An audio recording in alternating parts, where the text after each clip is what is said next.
Welcome to the GMAT Club MBA Spotlight Fair, featuring top business schools from around the world. My name is Harris Khan, and I am a GMAT Club moderator. And today we have the lovely Carrie joining us from Rotterdam School of Management. Make sure you stay tuned to after this chat because they're also going to be hosting a Zoom session directly after this session, so you can jump on Zoom and ask any other questions that weren't answered in a Q&A format after this presentation. We're also offering some prizes for you for attending the session. The prize drawing will be done at the end of this session, and the link to enter the prize drawing will be posted to the chat. Remember to like this video and subscribe to the GMAT Club channel on YouTube to stay informed of more great sessions coming up. With that, I'll turn it over to Carrie. Hi, hello everyone. My name is Carrie, and I am the admissions manager of the International Full-Time MBA program here in RSM, Rotterdam School of Management, Erasmus University.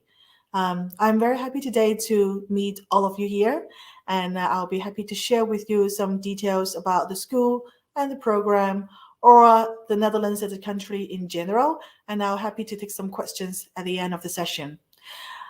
So I hope you can all see my screen, and as you can see, this is the lovely campus in Rotterdam.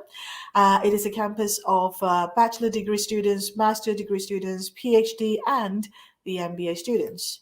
As I mentioned, I work for the admissions team for the full-time program. So I have been doing MBA recruitment for a little bit more than 10 years.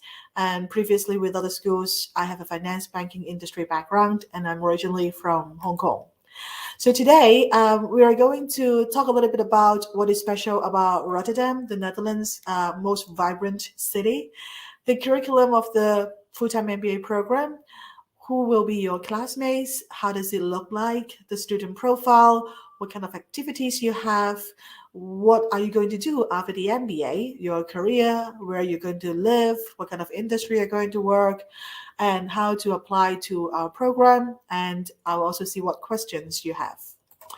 So first of all, what is special about Rotterdam? As you may know, the Netherlands itself is a global hub in Europe.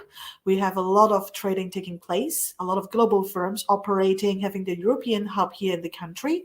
And Rotterdam is one of the biggest city here in the Netherlands, together with Amsterdam or The Hague. So it's a very energetic and young city with a lot of expats living here, working and studying. So if you are thinking, I don't really speak the local language Dutch, how am I going to have a good life there?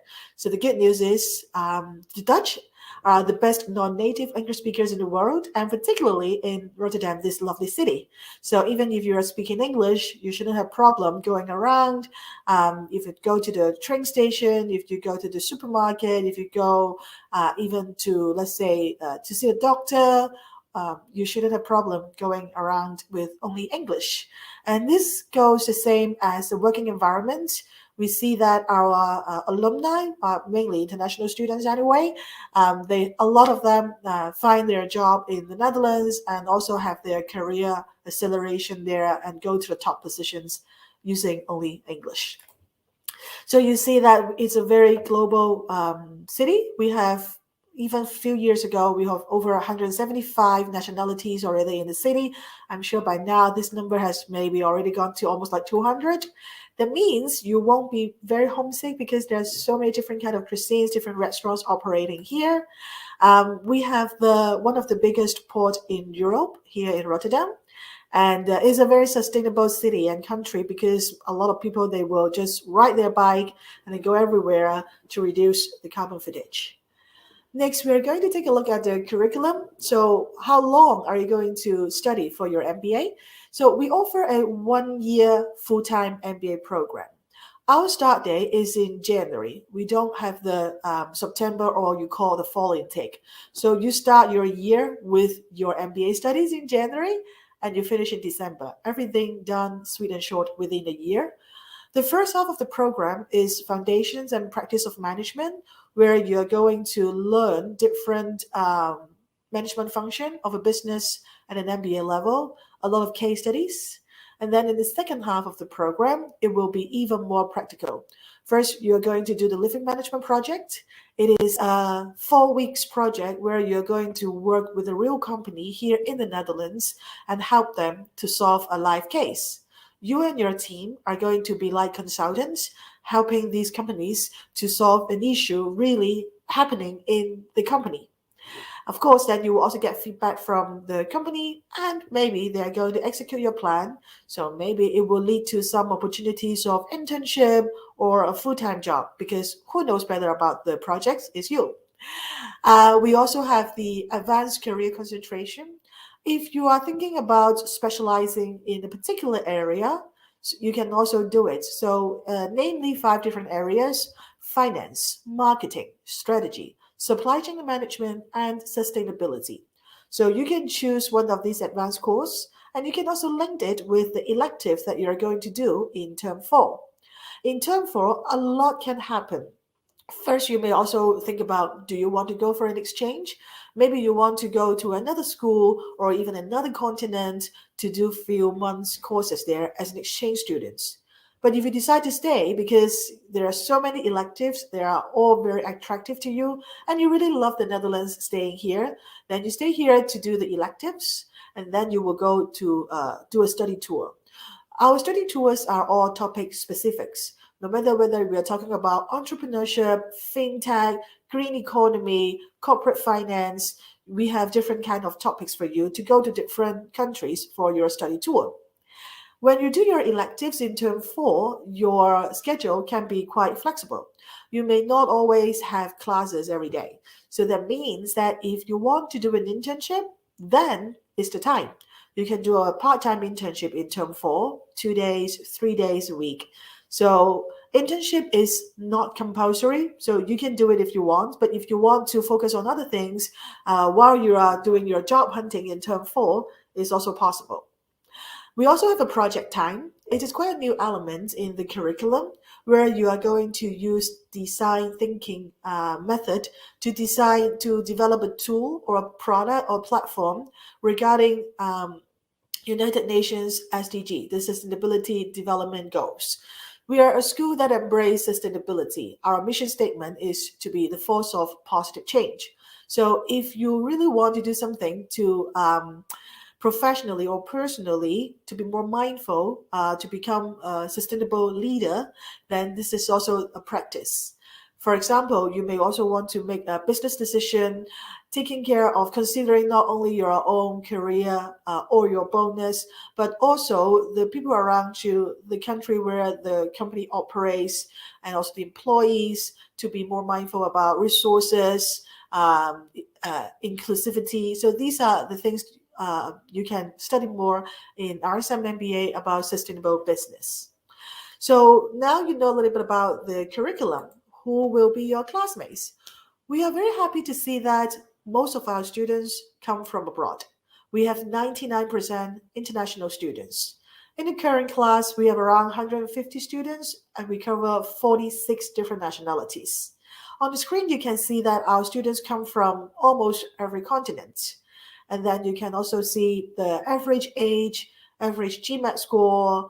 We have a fairly high female representation in our MBA program. It's really nice to see. The goal is still to go half-half at least. While the average age is 30 years old and average years of experience is 7, I also sometimes receive questions from candidates. Am I too young? Am I too old? Do I have too much experience, or do I not have enough? The thing is, it's all about what you want to do after the MBA, how realistic your post-MBA goal is. Do you have the transferable skills you have for you to transition your career to the next stage? We have students that are maybe 25, 26 years old, 3, 4 years of experience, already qualified for the program. We also have students who may have 15 years of experience, and then they have a lot to share as well in the classroom. It's in a real business environment. We have all sorts of people in the program. The diversity is not only about culture, but also the industries and background people from. We have around 1/3 or 40% of our students coming from a business and economics background. And then we have quite a lot of technical professionals, engineers, lawyers, doctors, scientists. So it is a truly beautiful platform for students to learn and practice business together. So we're really happy to see a classroom mix like this. Now on the screen, you can see some student activities. Of course, students, they have dinner together, they go out for drinks together, but they also participate in different professional settings. For example, we go to MBA tournament, which is a joint school sports events that different business schools in Europe come together. It also helps you with your networking. We also have different competitions that we join. For example, we join case cracking competition, finance competition. In RSM, we host our private equity competition, and other school students come to compete. We also host our Rotterdam Erasmus version, and then you can also really practice. The student clubs are really active, covering different topics: finance, consulting, entrepreneurship, energy, sustainability, marketing, sailing, beer club even. So if you are interested in participating more, maybe become the student association members, you have a lot of opportunities.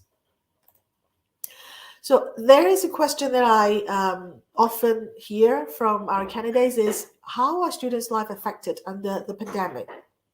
The good news is our students are back on campus. So earlier this year, indeed, there was a lockdown in the Netherlands, and students communicate more virtually, but they still manage to meet outside campus. And now with a lot of measures that are already relaxed, our students are back on campus. We are organizing more in-person events for our students to keep their connection, help them expand their network, and help them continue their growth and development here on campus. If you look at the employment reports, which any one of you interested, I'll be happy to share. If you send me an email, I can send it to you. You can see that while we are 99% international students, most of them, they relocate to Europe using the MBA. You see that over 80 or 86% of our students, they find their first job in Europe, including over half, and depending on the year, sometimes even over 70% of them started working in the Netherlands after the MBA program. More than half of them accept a job offer before graduation, and 70% of them accept a job offer 3 months within graduation. And it's not only about changing the location. A lot of them also change the industries that they are in and the roles they have as well. So if you're thinking, I want to change not only just from North America or from Asia to Europe, maybe I also want to make more jumps, like we call it the triple jump. That means you change geographical locations, industries, and roles. Then you can also do it within the MBA program. We have a career team to help our students for the career planning, the long-term goal. What do they really want to do? Maybe you want to start your own business one day. So what do you have to do now? What are the steps in between? And what is the gap that you need to fill in using the MBA program? What kind of study tour you should go? What kind of company visits that you should join? And then slowly we'll help you to achieve your goal. Of course, we also help you to find your first job here in the Netherlands. We have a lot of coaching session, a lot of company visits. So company visits happens very regularly, starting from the beginning of the program already. So you're going to expand your network to meet different company executives through these events, understand the strategies, the challenges of their workplace, what are they planning to do, and what are the people they're looking for. And then you can reflect back on yourself. Is it something for you? Do you like this kind of company culture? Do you like the people that you're meeting? How do you make yourself an attractive candidate to them? So then this is how we help you out. We also organize a lot of workshops, for example, LinkedIn, CV workshops. We also have corporate recruiters coming regularly to do interview training with our students. And we also even have sessions about how to do networking here in the Netherlands. Why do people always like to have a coffee chat? So we also have this kind of section for you to integrate into the business environment here in the Netherlands, in Europe. So that's why we are so happy to see such a good placement result from our MBA students. One more thing is the Netherlands has a very favorable visa policies. After the MBA program, you are having a 1-year search visa where you can use it to find a job or to use it as a work permit. What we see is that quite a lot of our MBA alumni, they get the work permit directly from the employer. The rules and regulations here do allow companies to do so, and it's also quite often that we see it happening because there is a huge demand of professionals working here.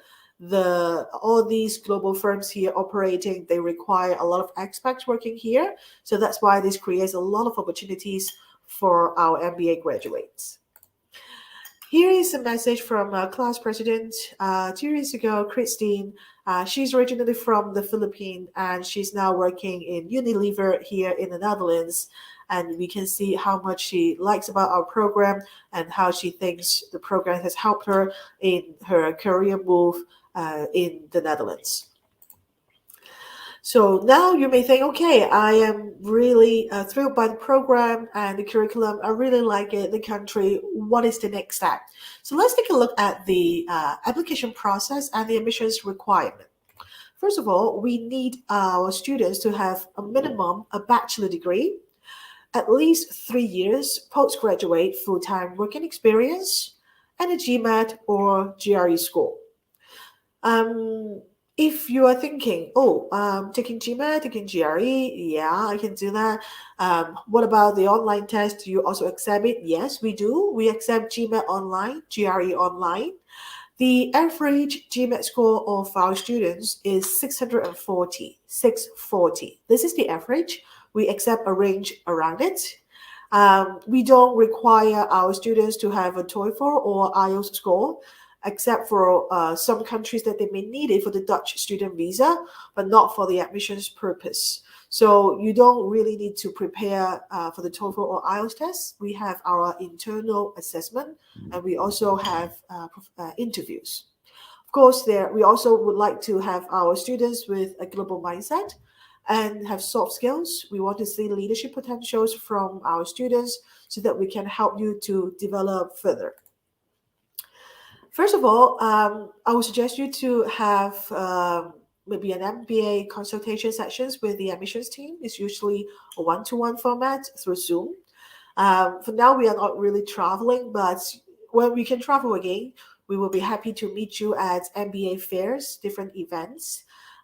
You can also, if you happen to be in the Netherlands for a vacation or for business trip, please let us know. Maybe we can arrange a campus visit. Then we can also help you to see if you are ready for the program, if it is something for you, and how you should continue. You can submit your application online. And after getting your application, we are going to have an initial evaluation. We are going to shortlist students for an online assessment. We call it Kira. So 3 questions that you are going to do it online, including 2 video essays and 1 written task. Then the next step will be interview, usually with one of the members of the admissions team. It can be myself or my colleagues, usually 30 minutes to an hour on Zoom. Then we are also later on going to tell you what is the admissions decision after the admissions committee has discussed and evaluate your entire process. In the meantime, I would like to know if you have any questions. I understand that the moderator, Harris, is going to also raise some questions. And then you can also see the details, the contact details of the admissions team.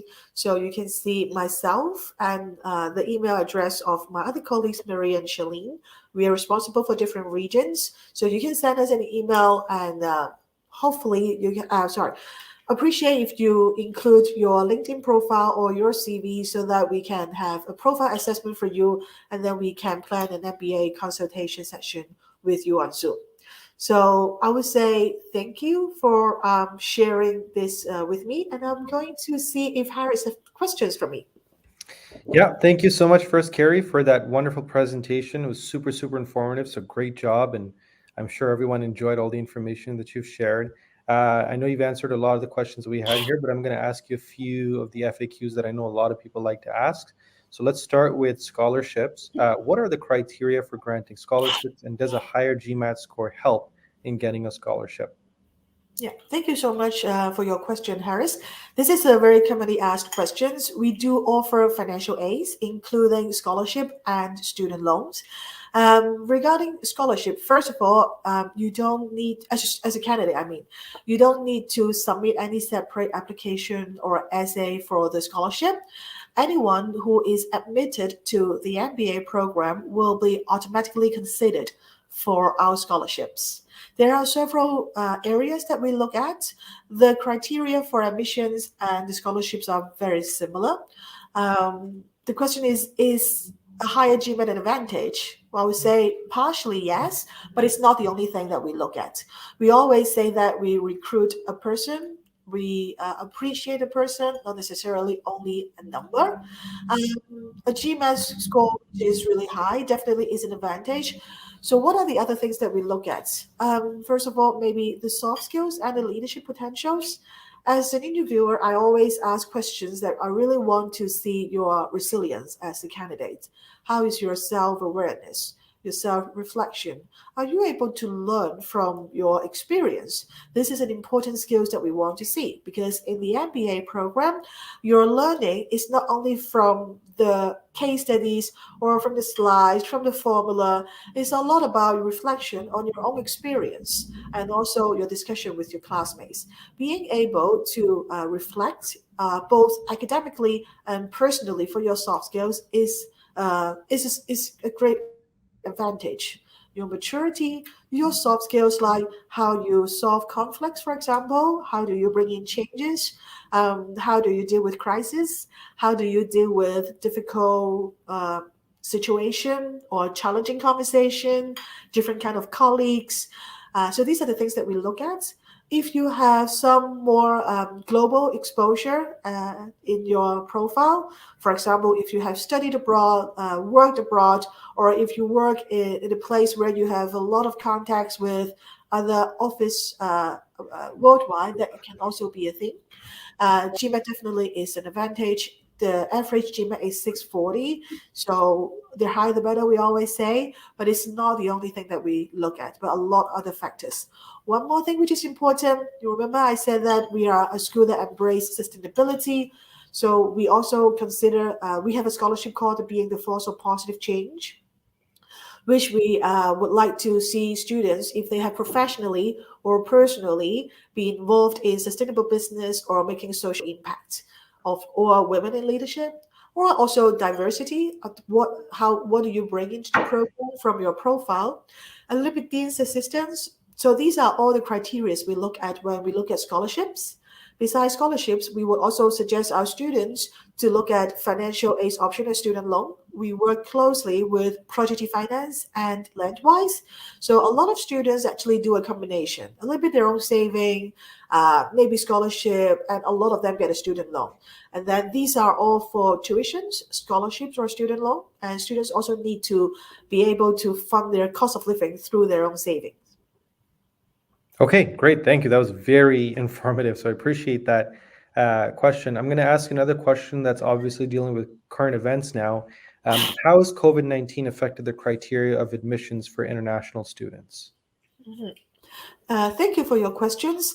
The admissions criteria remains unchanged.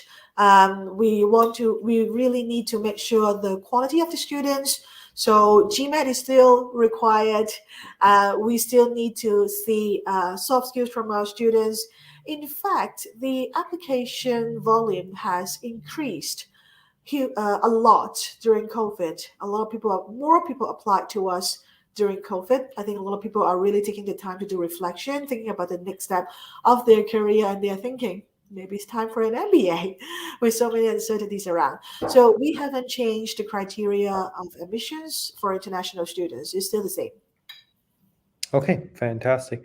Can you talk to us a little bit about Rotterdam's class size again, and how it can be an advantage compared to some of the bigger class sizes at some of the other schools?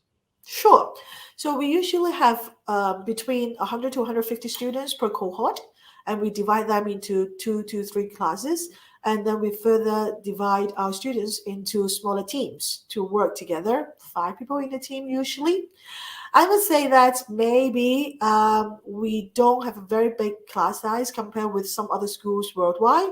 But in the Netherlands, if I look at other MBA schools here in the Netherlands, I think we have the biggest cohort already. So around 100, 150 students. So the thing is, we have also seen the different effects when we have smaller class size or a bigger class size. If your class or your cohort is too small, let's say if you only have 50 people in a cohort, then it's very limited in terms of your learning, your interaction, your network.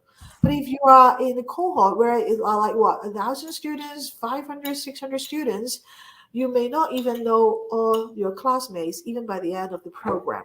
So we have seen that with our cohort, it's actually quite ideal with the culture here, the setting. By the end of the program, you will know everyone in the cohort. And it's not only about, hello, how are you? How is your weekend? Those kind of conversation, but you really know people's stories. There are a lot of interaction that you really know the people. And we still have a huge alumni network. We have over 40,000 alumni over the world, because it's not only about the full-time MBA. We also have the alumni, the network from our part-time executive MBA program, and also our executive education, and also other study programs here in Erasmus University. So I would say that the alumni network is huge, while we can still keep relatively, not very small, but smaller class size, I would say. Okay, fantastic. Another question that we get asked often: how important is nonprofit experience to the application? You mean if like people work for NGOs or Yes. public Yeah, sector? NGOs, and essentially working in an NGO or a nonprofit kind of, or in some other organization. Understand. I think non-profit experience is not really the majority from MBA candidates. We do see it every year. Some students come from a non-profit background. Usually, they are also very passionate about sustainable business, which is great to see. How important it is for us. It boils down to what we're looking for again. We want to see people with soft skills, leadership potentials, and the passion to grow their career. And also, hopefully, they have a sense of being the force of positive change. So I would say that no matter whether you are working for NGOs or normal corporate, it's about your practice. Even if you work in corporate, you can be making business decisions based on sustainable business. That's also great. So for us, if you work for NGO, we would also like to see these kind of criteria from you.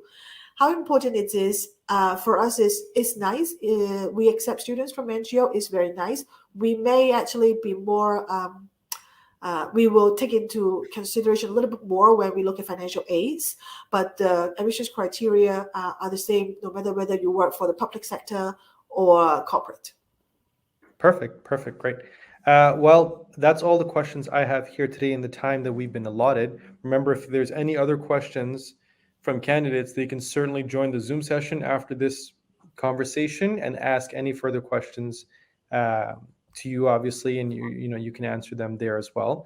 But I wanted to thank you for coming on today, Carrie. It was very nice to speak with you and to learn more about the Rotterdam business experience, and all the different ways that applicants can get involved and grow their business career. So I appreciate it so much. Thank you again for coming on. GMAT Club is very happy to have you and honored to have you. But for everyone who's listening, that's all today that we have, all the time we have today. The link to join the Zoom call is posted now in the chat, and we hope to see you there. You can also stay tuned on YouTube for the next business school presentation. But thanks again, Carrie, for your time, and to everyone there, have a great day. Bye. Thank you so much. Thank you, Harris. Thank you, everyone. I look forward to meeting all of you on Zoom and hopefully in Rotterdam one day. Have a great